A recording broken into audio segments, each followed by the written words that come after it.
sagang lagi wak.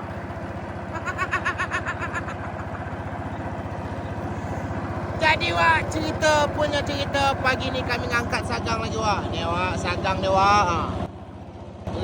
Beratur wak di tepi halu.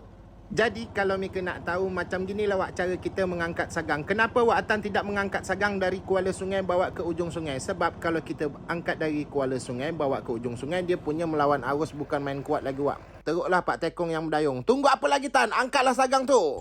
Bismillah, semoga ada rezeki wak. Kawan kita ini wak. Pak mekanik. Alhamdulillah wak. Angkat pertama wak. Ini wak. Wak.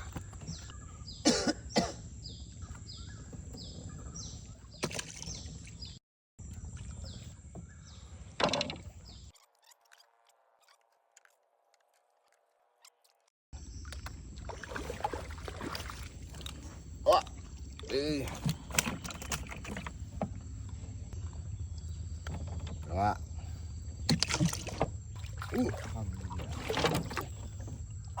Strike lagi wak.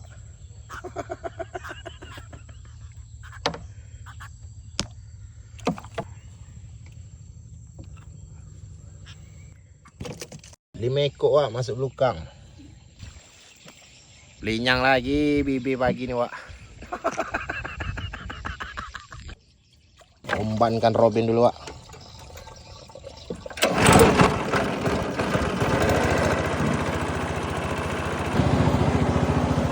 Nyala kuat arus wak.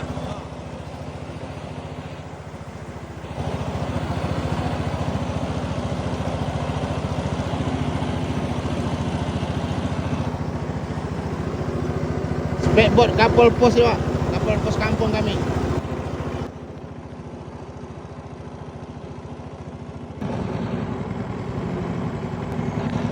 Alhamdulillah wak.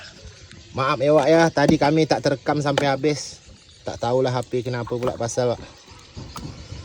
3, 4, 5, 6. Tengok wak dia berkayuh wak.